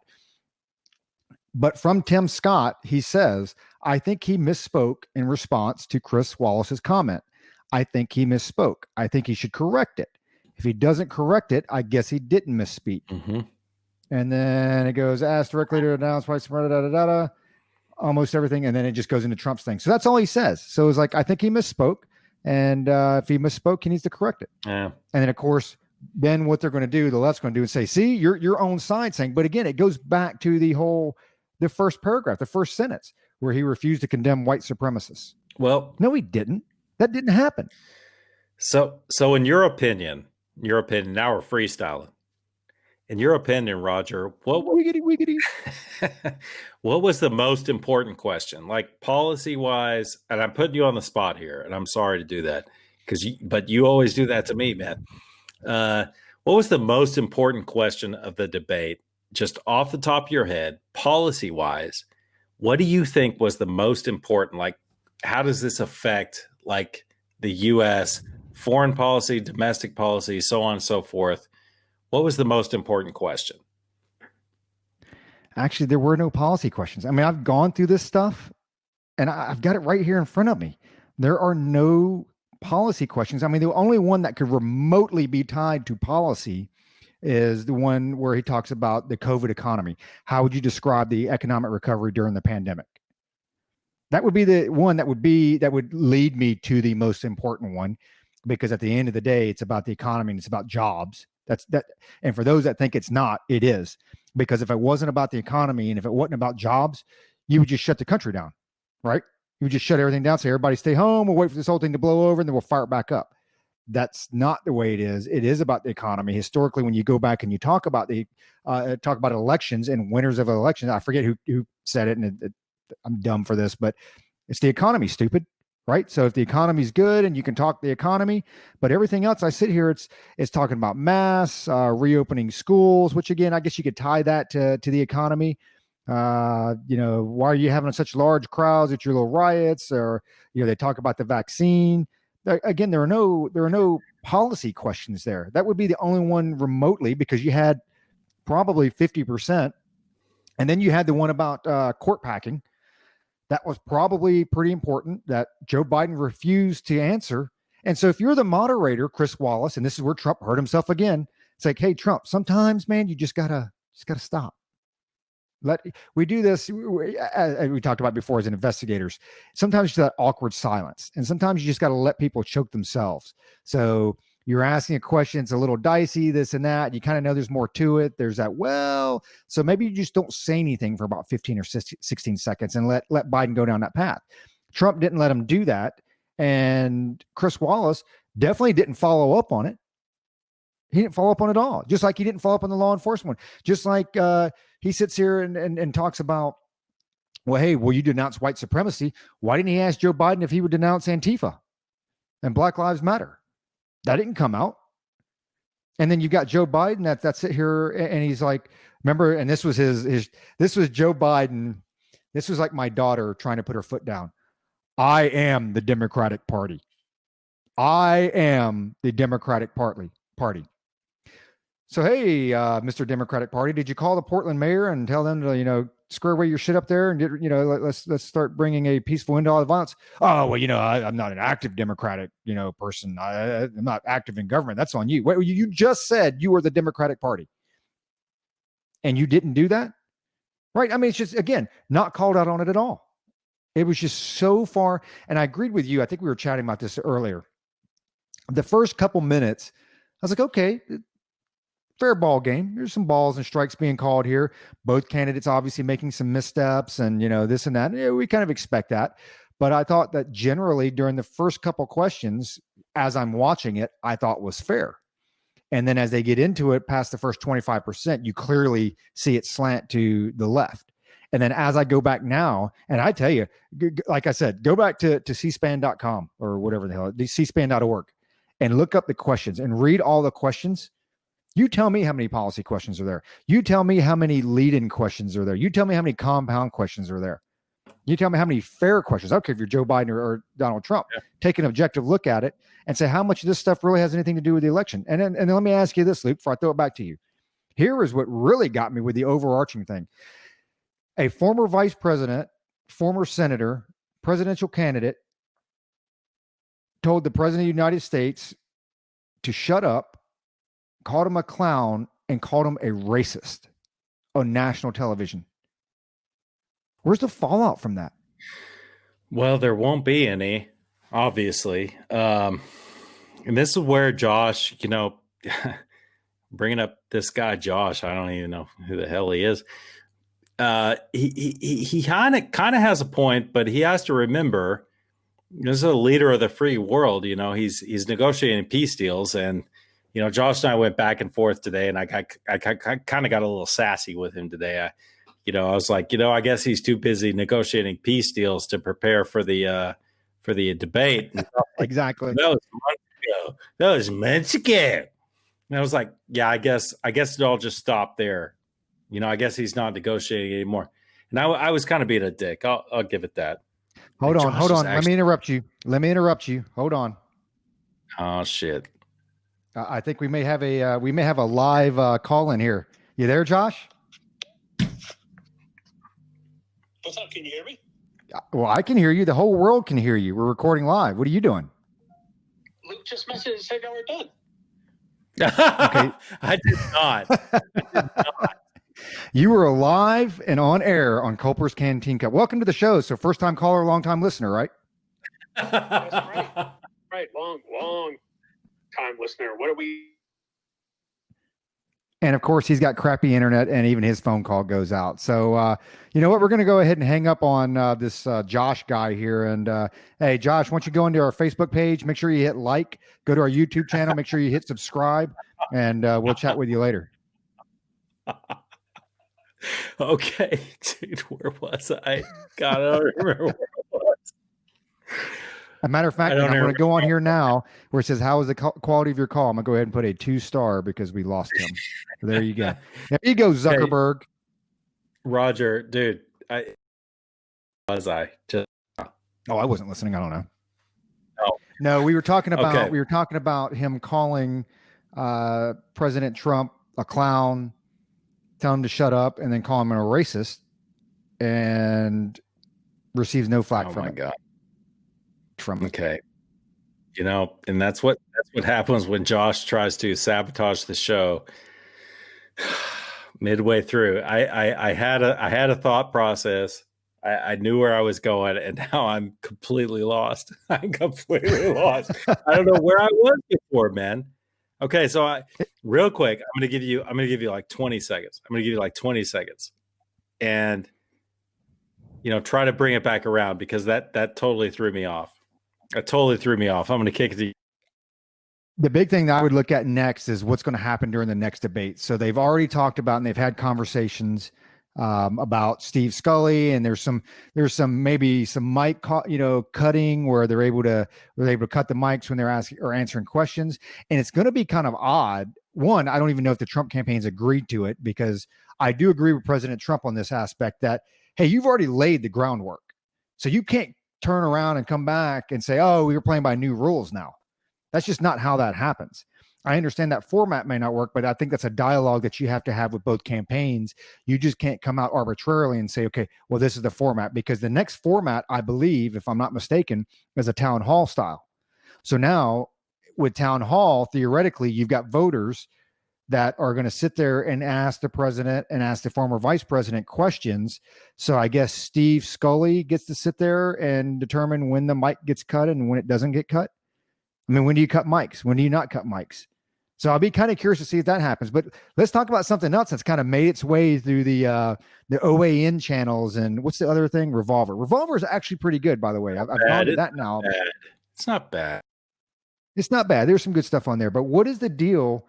So I was under the impression, and again, I only heard this in passing, I was busy doing this Facebook Live thing, but I was under the impression, I thought that I heard that they agreed to, lack of a better term, physical searches from a third party to make sure that they didn't have whatever on them. And now you've had all these pictures and videos going around with some wires coming out of Vice President Biden's coat. You've got the little thing down here, or maybe it's his left arm, got this little thing at his sleeve. I mean, have you seen any of that, or have you heard any news on it? I've seen some clips this morning, and they just kind of petered off. I'm still pissed at Josh, dude, because I was on a roll, man. And anybody listening to this live after Roger edits it and all that stuff knows I was on a roll and knows that Josh messed me up on that. So back to Joe Biden. God, man, I had some good stuff to say, but yeah, I had some great stuff to say too. I just forgot. Yeah. There we go, hitting the Buffalo Trace. Buffalo Trace tonight. Yeah, I mean, you got to be on your game, and when Josh calls midway through, throws off my game. But yeah, when it comes to that, dude, I don't know what to tell you, man. I don't know what to tell you on that. I'm at a loss for words, literally. I don't know. What do you think? So what's going to happen during the next debate? Town hall style. Steve Scully, the other NBC chick, who's a total anti-Trumper anyway. So yeah, but what was your other question? We were talking about the mics and the wires and all that stuff in Joe Biden's suit. But then what happens during the next town hall? Do you think they actually start cutting mics when the president's talking? No. Well, maybe. They might cut Joe Biden's body mic. My wife was bringing that up because she saw the whole quote unquote fake news on the mic thing and the wire and everything that's going in like that. Yeah, I don't know. I'm not ready to buy in on the whole Joe Biden was wearing a mic thing, as far as like wired up. I honestly don't know how much that would help him other than someone yelling Proud Boys into his microphone. I wouldn't put it past him. They did not agree to the physical search.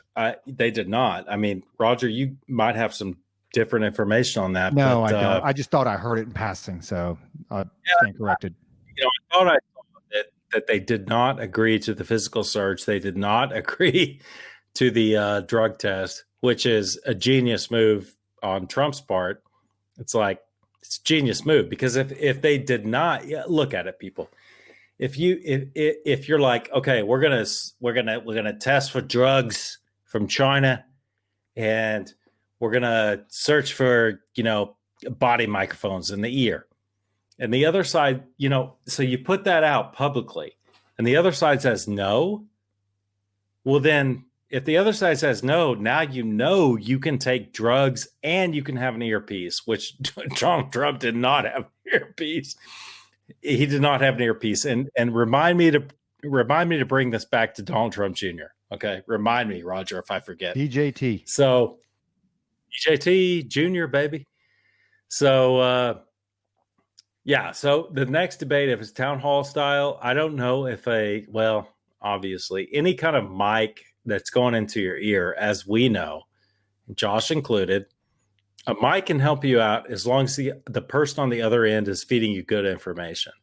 And I am not confident that Biden's campaign can feed him good information. I'm just not confident. But on the other hand, I mean, everything has worked out for the Biden campaign so far because now everyone's talking about how Trump is a racist. Trump's a racist. Trump's a racist. Tim Scott's even saying he's a racist. But back to Donald Trump Jr. I was watching DJT Jr. on Hannity after the debate. I mean, dude, okay. I've been to call. He was fired up. I've been to call. I said this to my wife. I was like, that dude's coked up. Straight up. That dude's doing the lines. And Michelle's like, my wife, she's like, no, he's just fired up, man. He loves his dad and he's fired up and he believes in this. I'm like, okay, I can believe that. I can believe that to a point. But I mean, it's Donald Trump Jr., man. I mean, let's go back to Bret Easton Ellis, from the Christian Bale movies and stuff. I mean, come on. Dude, that guy Did he look coked up to you? Did you see that? Yeah. Oh, dude, he was jacked, and part of that I don't know if is I don't know, but I think he was fired up because I want to say it was some critiquing of the debate that was coming out, because Donald Trump did miss some opportunities, and Donald Trump did interrupt some key areas where he should have let Joe Biden flounder. And so I believe that's part of the critique, that Donald Trump Jr. was like, Dad, you miss these things. So he's out there and he's all fired up. Here's more. When did this come out? I think it came out today, maybe yesterday. I think it came out last night. You got to go to the New York Times. So guess who did an interview with the New York Times after the debate? Chris Wallace. And it's actually pretty interesting. So before we get ready to wrap this thing up here, I'll just say this. Go to New York Times, do a little gurgle for Chris Wallace's interview, and there's just a couple quotes where he's got on here. I'm just sad with the way last night turned out. It was a terrible missed opportunity. I never dreamt it would go off the tracks the way it did, he said. Then you go through, and I just pulled this article up as we're doing this, so I haven't read the whole thing, but I've read through some of the reviews. I know people think, well, gee, I didn't jump in soon enough. And he goes, I guess I didn't realize it. And then there's no way you could, hindsight being 2020, that this was going to be their president's strategy, not just for the beginning of the debate, but the entire debate, except that Joe Biden interrupted first. So we'll just gloss over that, right? Because that just never happened. And then he goes into recalling his thoughts as he's standing on stage. I'm a pro. I've never been through like this anything in my life. Mr. Trump's bullying behavior had no obvious precedent in presidential debates, even the one that, Mr. Wallace previously moderated, yada, yada, yada. And he goes on, and it's very clear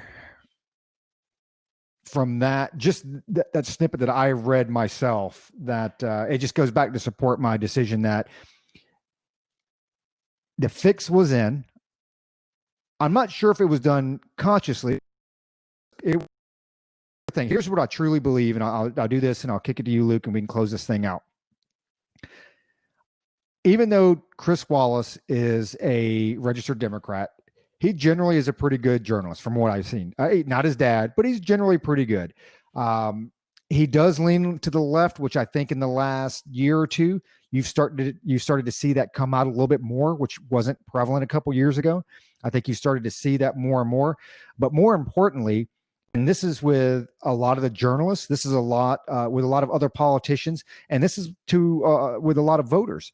He is a fan of decorum. That's what he's a fan of. And Joe Biden is part of the, well, you know what? I can't even say that. You can't even say Joe Biden's a fan of decorum or old school decorum, because he's sitting there challenging people. You're calling them fat ass, clap you bastard. You don't want to do a push-up contest. I'll beat your ass, or whatever it was, right? I mean, he's challenging people.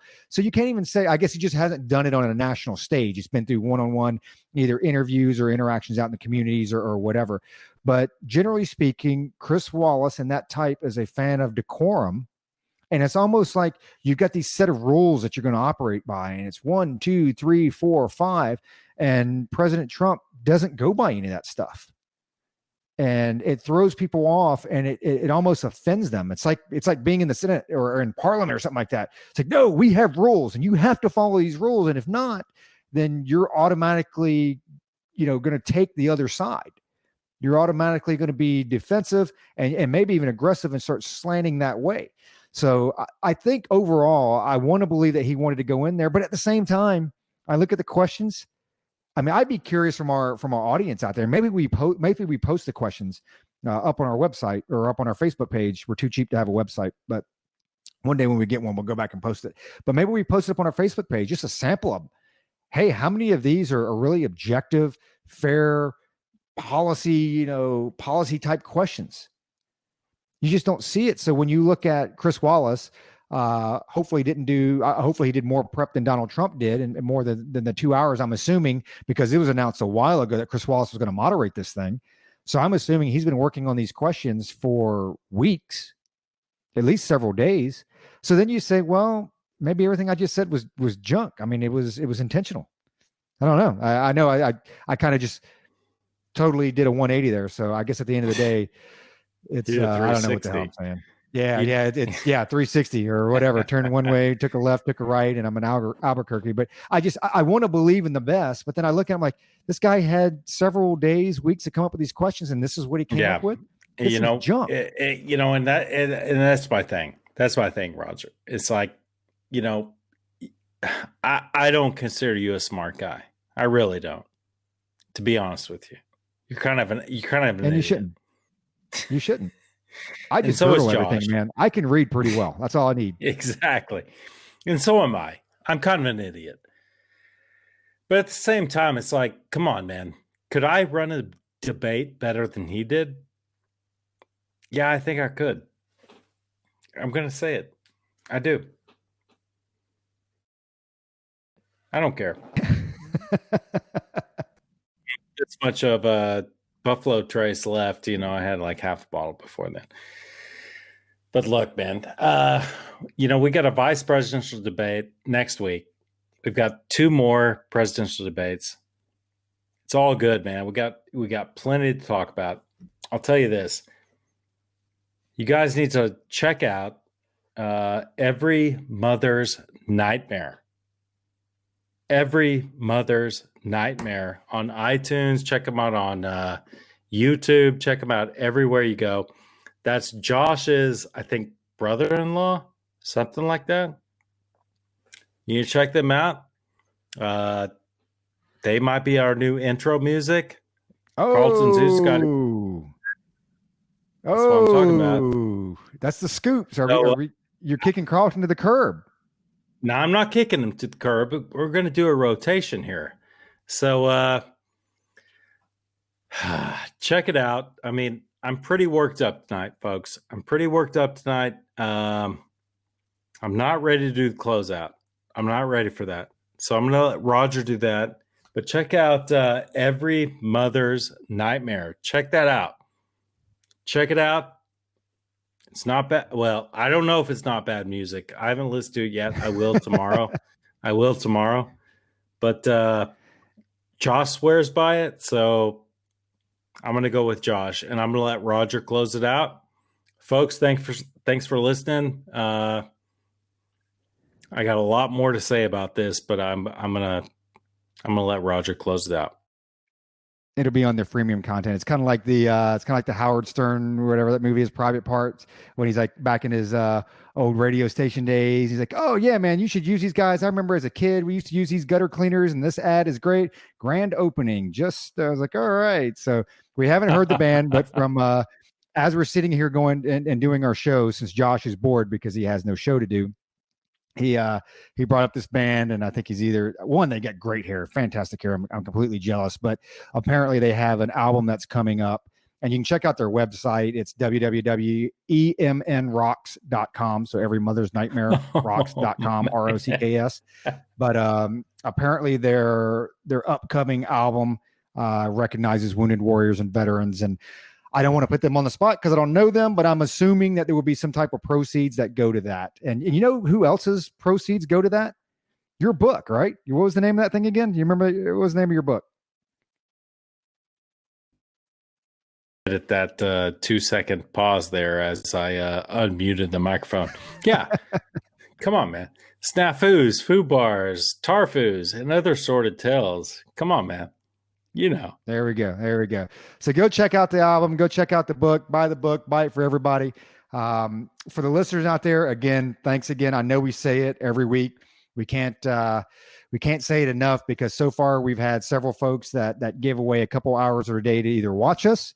They give a couple hours of their day, or I should say week, to listen to us.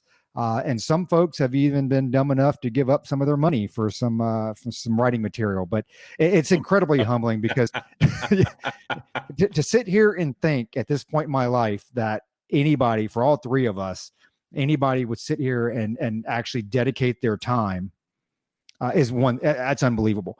And then when you look at the book, to actually give money, that's something else. And I'm getting not the middle finger, but I'm getting the one finger. Look, man. There are people who think the same way we do, and that's cool. And it really is an honor that you guys listen. All I'm saying. I mean, we had like 41 41 views on the last YouTube video. That means a lot to us. It really, really does. It makes us realize we're not alone. And share it with your friends. Really, share it with your friends. If they don't agree with it, that's what we want, man. We want to try to convince them of one way or the other. I mean, come on. It means a lot to us, really. And to give you some insight, this episode here should put us at over 7,000 plays. Incredible. So again, completely humbling. Alan, calling you out, brother.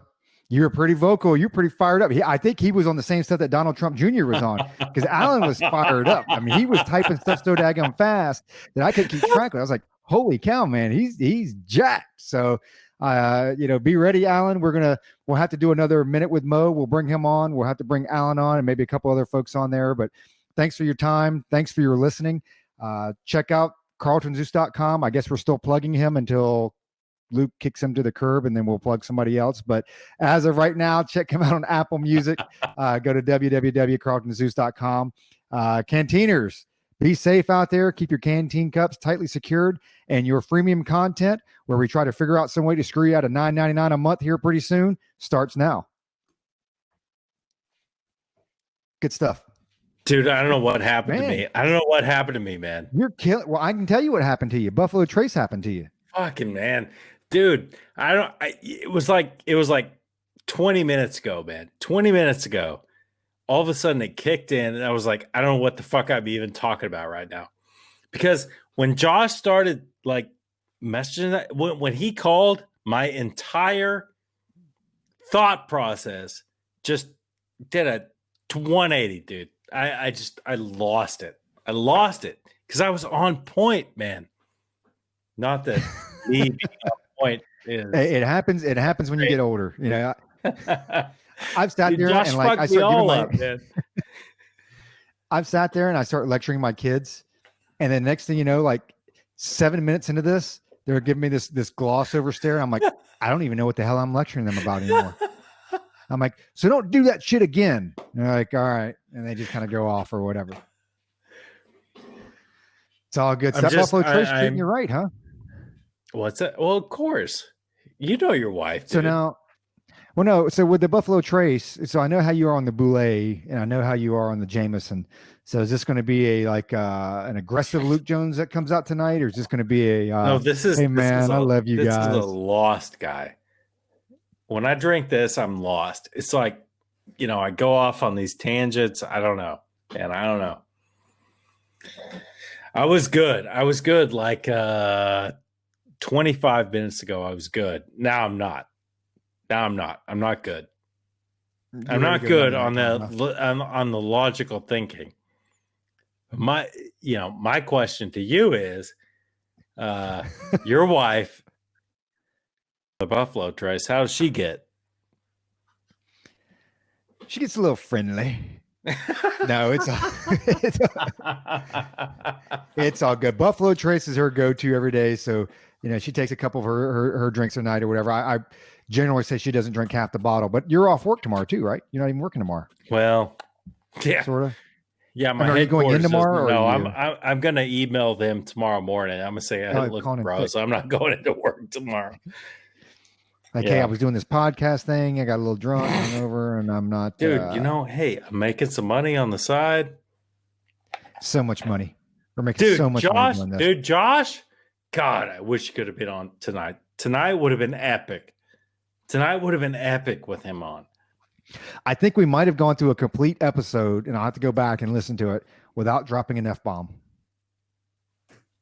Maybe. I think it's very possible. I think you dropped the S word once. We definitely didn't have any C words and some other words that we've had to edit out the last couple of weeks, but it's should be a much cleaner copy. Josh is pretty worked up about this. I know. I could tell. I could tell on our Facebook feed, man. He was one. I actually appreciate it because I think it's like the one today that we had. I think that's the most comments I've ever had on any one of my Facebook posts, which is sad. I don't post a whole lot. Was that the same one Bonnie did? Yeah.